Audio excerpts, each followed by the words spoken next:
Hello అండి, welcome back to our channel mom and pumpkins. ఈ వీడియోలో నేను మా లివింగ్ రూమ్ వాల్ పెయింటింగ్స్ గురించి అండ్ మనకి ఇంట్లో అనవసరంగా పిల్లర్స్ వస్తుంటాయి, వాటిని ఏం చేయలేము, అలా అని తీసేయలేం కదా, దాన్ని ఎలా కవర్ చేయొచ్చు అని ఇంకా కొన్ని ఇంపార్టెంట్ విషయాల గురించి మాట్లాడబోతున్నాను. ఇక అస్సలు లేచకుండా వీడియోలోకి వెళ్ళిపోదాం. ప్రీవియస్ వాల్ పెయింటింగ్ వీడియోస్ లో చిల్డ్రన్స్ బెడ్రూమ్ లో పెయింటింగ్ వేసారండి, వాల్ పెయింటింగ్, అది చూసారు కదా. ఇంకా చూడలేదంటే ఒకసారి చెక్ చేయండి. ఆ బెడ్రూమ్ లోని గోడకి ఈ లివింగ్ రూమ్ లో వాళ్ళకి ఒకేసారి వేసారండి పెయింటింగ్. ఫస్ట్ కోటింగ్ ఆ రూమ్ లో వేసేసి మళ్ళీ నెక్స్ట్ ఈ రూమ్ లో వాల్ కి వేసారు. ఈ వాల్ కి వేసేలోపు ఆ వాల్ కి డ్రై అయిపోతుంది కదా, అప్పుడు మళ్ళీ సెకండ్ కోటింగ్ అలా వేశారు. వన్ డే అంతా వదిలేసారండి, డ్రై అయిపోవాలి పెయింటింగ్ మొత్తం. ఇక్కడ మేము లివింగ్ రూమ్ లో వేయించుకునే దాని పేరు స్టెన్సిల్స్ అండి, స్టెన్సిల్స్ వాల్ పెయింటింగ్. పెయింటింగ్ మాత్రం ఏ కలర్ సెలెక్ట్ చేసుకోవాలో అస్సలు అర్థం కాలేదు. ఇలా చిన్ని కలర్ ప్యాలెట్ బుక్ తీసుకొచ్చి సెలెక్ట్ చేసుకోమని చెప్పారు. బట్కే ఈ డిజైన్ సెలెక్ట్ చేసుకోవడానికి నాకు చాలా టైం పట్టిందండి. నేను సెలెక్ట్ చేసుకున్న అయితే బ్యాక్గ్రౌండ్ కలర్ ఇదండి, అండ్ ఈ డిజైన్ లేదు, ఈ డిజైన్ అయితే ఉంది అని చెప్పారు. కావాలంటే ప్యాటర్న్ ఇదే కానీ కలర్స్ మనం మార్చుకోవచ్చు అన్నారు. చిల్డ్రన్స్ బెడ్రూమ్ లో అయితే బాగా సెట్ అయిందండి, కొంచెం సింపుల్ గా అయిపోయింది. నేను ఇచ్చిన వాల్ పెయింటింగ్ కి వాళ్ళకి ఇల్లంతా ఇదే కలర్ కదా, కొంచెం హైలైట్ అవ్వడానికి బ్యాక్గ్రౌండ్ కలర్ మార్చుకోండి అని చెప్పారు. నేను అంకుల్ కి దండం పెట్టి నా వల్ల కాదు, మీరే సెలెక్ట్ చేయండి అని చెప్పాను. అప్పటికే తల పగిలిపోయింది ఇవన్నీ సెలెక్ట్ చేయలేక. అంకుల్ కి చెప్పాను, మీరే సెలెక్ట్ చేయండి, మీకు తెలుస్తుంది కదా అని. అప్పుడు అంకుల్ ఈ బుజ్జి బుక్ బయటికి తీసి ఇవన్నీ వీటిలో ఏదైనా సెలెక్ట్ చేసుకోవచ్చు అన్నారు. నాకు మైండ్ గిర్రని తిరిగింది. అప్పటికే మాకు ఏం నచ్చక ఏదో ఒకటి అని సెలెక్ట్ చేస్తే మళ్ళీ ఇది ఒక ఆప్షన్ మాకు. ఇక ఆయన్నే సెలెక్ట్ చేయమంటే ఒక కోడ్ ఇచ్చి ఇది బాగుంటుంది అన్నారు, సో ఇది వేయించాము. ఈ పెయింటింగ్ వేసాక నాకు ఎందుకో డల్ అనిపించిందండి, అసలు బాగాలేదా బాగుందో అర్థం కాలేదు. ఇక ప్రతిదీ ఇలా ఆలోచిస్తే కష్టంలే అని ఇక ఏదో ఒకట్లే, కావాలంటే కొన్ని ఇయర్స్ తర్వాత మళ్ళీ మార్చుకోవచ్చు అని ఈ డిజైన్ డీసెంట్ గా ఉంటుందని సెలెక్ట్ చేసుకున్నాను. అన్న వాళ్ళు వేసేటప్పుడు మంచిది సెలెక్ట్ చేసుకున్నారండి, బాగుంది అన్నారు. వీళ్ళు వేసేటప్పుడు నాకు ఇంకొక డౌట్ వచ్చింది, దీని మీద గోల్డ్ బాగుంటుందా సిల్వర్ బాగుంటుందా అని. వాళ్ళు చెప్తూనే ఉన్నారు సిల్వర్ అయితే కనిపిదండి, గోల్డే బాగుంటుంది అని. అప్పటికే చిల్డ్రన్స్ బెడ్రూమ్ లో సిల్వర్ వేసారు కదా, లైట్ గా కనిపిస్తుంది, అంత కనిపించదు, గోల్డే బాగుంటుంది అని వాళ్ళు వేసేస్తున్నారు. ఇంకా నాకు అప్పటికి డౌట్ వస్తుంది, సిల్వర్ అయితే మళ్ళీ మార్చాలి అని నేను తిరుగుతూనే ఉన్నాను, అటుపక్క ఇటుపక్క చూసుకుంటూనే ఉన్నాను. వాళ్ళ దగ్గర కొంచెం సిల్వర్ పెయింటింగ్ ఉంటే దానికి వచ్చి గోడకు పూసి చూశాను, కనిపించలేదు అసలు. సరే గోల్డే బాగుంటుంది అనిపించింది అప్పుడు. చూడండి ఇక్కడ చేతికి పూసుకొని వచ్చి గోడకు పూసి చూశాను అక్కడ సిల్వర్ బాగుంటుందా లేదా అని, బట్ అసలు కనిపించలేదండి. కొద్దిగా షైన్ లాగా కనిపిస్తుంది కానీ కలర్ అయితే కనిపించదు అసలు. సో గోల్డే బాగుంటుందని ఫిక్స్ అయ్యాను. ఫోటోలో కూడా చెక్ చేశాను ఫోటోలోకి ఎలా ఉంటుంది అని, బట్ అసలు కనిపించలేదు. ఇంకా గోల్డ్ కూడా కరెక్ట్ గా మ్యాచ్ అవుతుంది మా ఇంటీరియర్ కి, లివింగ్ రూమ్ లో ఉన్న కబోర్డ్స్ కి. ఈవినింగ్ మా వారు చూస్తే ఏమంటారో కలర్ మార్చేశాను అని టెన్షన్ పడ్డాను బాగా. చూసి ఏంటి కలర్ మార్చేసావు అన్నారు. నాకు ఫస్ట్ లో చూడగానే నచ్చలేదు, బట్ చూడంగా బాగానే అనిపించింది అన్నాను. అంతేలే, మనకు ఫస్ట్ ఏది నచ్చదు, తర్వాత బాగుంది అనిపిస్తుంది కదా అన్నారు. అన్న వాళ్ళైతే చాలా బాగుంది అని వేసేస్తూ ఉన్నారు, కానీ నాకైతే డౌట్ గానే ఉంది. ఆ టైంలో అటు తిరిగి ఇటు తిరిగి ఆ యాంగిల్ నుంచి ఎలా ఉంటుంది అని లైట్స్ వేసి చూడడము, లైట్స్ వేసాక లుక్ ఎలా ఉంటుంది అని. లైట్స్ వేసాక చూడండి ఎంత షైన్ వచ్చిందో, బాగుంటుందండి, మీరు ఏం కంగారు పడకండి, మేము ఆల్రెడీ వేసాం వేరే చోట, బాగుంటుంది అని అన్నారు. ఇంకా మాకు వెంటిలేషన్ ఎక్కువ కాబట్టి ఇంకా బాగుంటుంది, మీకు ఎండ తగిలినప్పుడు రిఫ్లెక్షన్ బాగుంటుంది అన్నారు. సో కొంచెం రిలాక్స్ అయిపోయాను. అండ్ చూడండి ఎంత పర్ఫెక్ట్ గా వేశారో, ఎక్కడా అతికిచ్చి వేసినట్టు పార్ట్స్ గా వేసినట్టు లేదు, ఏదో ఒకే షీట్ తెచ్చి వేసినట్టే ఉంది. వీళ్ళు మాత్రం బాగా చేశారండి మాకు పెయింటింగ్స్ మాత్రం. గడప పెయింటింగ్ కూడా అన్న వేశారు, చాలా బాగా చేశారు. మధ్యలో స్విచ్ బోర్డ్స్ కానీ ఆ ట్యూబ్ లైట్ పెట్టే కనెక్షన్ కానీ అదంతా ఎక్కడా మిస్టేక్ కాకుండా చాలా పర్ఫెక్ట్ గా చేశారు. నాకు చూస్తుంటేనే డౌట్ వచ్చింది, అంత బాగా ఎలా వేస్తారు, ఎక్కడ మిస్టేక్ పోదా, కొంచెం సైజెస్ డిఫరెన్స్ రావా అని డౌట్ వచ్చింది, కానీ వాళ్ళు బాగా వేశారు. వాళ్ళకి ఎంతో ఎక్స్పీరియన్స్ ఉంటుంది కదా, మనం అంటే కొత్తగా చూస్తాం కాబట్టి మనకు భయంగా ఉంటుంది. కొంచెం ఎక్కడైనా టచ్ అయినా వెంటనే క్లాత్ పెట్టి తుడిచేయడం, తిన్నర తీసుకొని అలా తుడుస్తూ ఉన్నారు. ఇక్కడ వాల్ పెయింటింగ్ అనే కాదండి, మనకు పెయింటింగ్ వేసేటప్పుడు కూడా ఎక్కడైనా కబోర్డ్స్ కి టచ్ అయినా, సెకండ్ కోటింగ్ వేసేటప్పుడు షీట్స్ తీసేస్తాం కదా, అప్పుడు కబోర్డ్స్ కి అవుతూ ఉంటుంది కొంచెం లైట్ గా పెయింటింగ్. అప్పుడు తిన్నర్తో క్లాత్ పెట్టేసి ఒకటి వెంటనే తుడిచేసుకోవాలి, లేకపోతే ఆ పెయింటింగ్ పోదు, మళ్ళీ గీకాల్సి వస్తుంది, గీతలు పడతాయి. లైట్స్ వేసాక చూడండి వేస్తూ ఉంటే నాకు బాగా నచ్చింది. ఇంకా చూడగా ఇక్కడ నేనేం తెలుసుకున్నానంటే, వాల్ పెయింటింగ్ సెలెక్ట్ చేసుకునేటప్పుడు పింట్రెస్ట్ యాప్స్లో గూగుల్లో సెలెక్ట్ చేసుకోకూడదండి.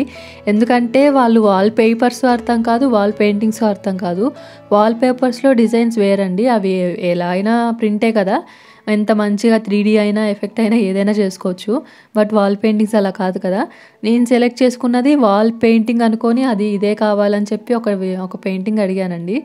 బట్ అది ఆయన ఇక్కడ దొరకదండి, అక్కడ హైదరాబాద్లో అనుకుంటా ఇది, అక్కడైతే దొరికిద్ది అంటే అక్కడైతే వేస్తారేమో, ఇక్కడ నా దగ్గర ఇలాంటివన్నీ ఉండవు అన్నారు. తర్వాత నేను చూస్తే అది వాల్ పెయింటింగే కాదు, వాల్ పేపర్ జస్ట్ షీట్ తెచ్చి అతికిచ్చేశారు. అనవసరంగా ఆయన ఇబ్బంది పెట్టాననిపించింది. అప్పుడు అనిపించింది అనమాట అన్నిటికీ గూగుల్లో నమ్మకూడదు అని. ఫ్లవర్స్ది కూడా వేరే డిజైన్ చూపించానండి, అది చాలా క్లాస్గా చాలా సూపర్గా ఉంది అసలు. బట్ అది వాల్ పెయింటింగ్స్ కాదండి, వాల్ పేపర్ అయి ఉంటుంది. ఇలా ఎలా వేస్తారు అసలు? ఒకవేళ వాల్ పెయింటింగ్స్ అయినా నేను వేయలేను ఇలాగా, మా దగ్గర ఇలాంటివన్నీ ఉండవు అని చెప్పారు. అండ్ ఆయన వాల్ పేపర్స్ వేసేవాళ్ళంట ఫస్ట్లో, బట్ మానేశారు. కంప్లైంట్స్ ఎక్కువ అవుతున్నాయని మానేశానండి. వాల్ పెయింటింగ్స్కే వెళ్ళిపోండి, వాల్ పేపర్స్ కొంచెం అంత ఎక్కువ రోజులు ఉండవు అని చెప్పారు. అండ్ మీకు చిన్నపిల్లలు కూడా ఉన్నారు కదా, వాల్ పేపర్స్ అయితే కష్టము, ఫస్ట్ వాల్ పెయింటింగ్సే వేయించుకోండి, తర్వాత చూద్దాము అన్నారు. వీళ్ళు ఇలా వాల్ పెయింటింగ్స్ ఇలా వేసేటప్పుడే నాకు ఫోన్ వచ్చిందండి. అంటే మేము వాల్ పెయింటింగ్ వేసుకున్నాక 2 డేస్కి షిఫ్ట్ అయిపోవాలన్నమాట. అప్పటికే చిమ్నీ ఇంకా వాటర్ ఫిల్టర్ అవన్నీ బిగించేసుకుంటున్నాము.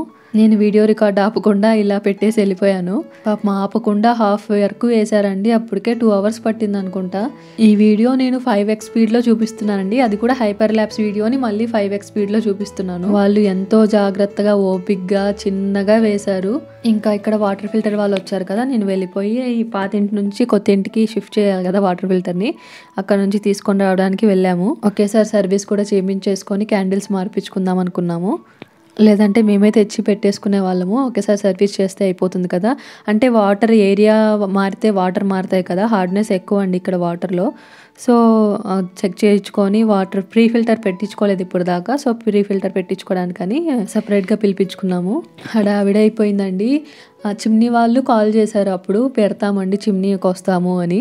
ఇంకా వీళ్ళు కూడా కాల్ చేశారు. సో చిమ్నీ వాళ్ళని ఆపేశాను, వద్దండి అంటే వాళ్ళు దూరం నుంచి రావాలి, సో మీరు ఆగిపోండి నెక్స్ట్ డే రండి అని చెప్పాము. వీళ్ళు అంతా సెట్ చేసుకొని బిగిస్తూ ఉన్నారు, కరెంటు పోయింది. కరెంటు పోతే ఏం చేస్తాము, ఇంకా డ్రిల్లింగ్ పని చేయదు కదా, ఇంకెలా బిగిస్తారు. వెయిట్ చేశారు, ½ అన్ అవర్ దాకా వెయిట్ చేశారండి. అదొక టెన్షన్. మళ్ళీ వస్తామంటారు, మళ్ళీ పని ఆగిపోతే మళ్ళీ వాళ్ళ కోసం వెయిట్ చేయాలి అని అదొక టెన్షన్. అది అలా రికార్డ్ అవుతూ ఫోన్ కింద పడిపోయింది. నేను ఇంకా బిజీలో చూసుకోలేదు, మొత్తం రికార్డ్ చేయలేకపోయినా ఫైనల్ అవుట్పుట్ అయితే ఇలా వచ్చిందండి, చాలా బాగుంది దూరం నుంచి. ఇంటీరియర్ ఒక ఎత్తు అయితే షిఫ్ట్ అయ్యేదాకా ఇంకో టెన్షన్ అండి, అన్ని పనులు చిన్న పనులు అసలు చాలా కష్టపడాలి.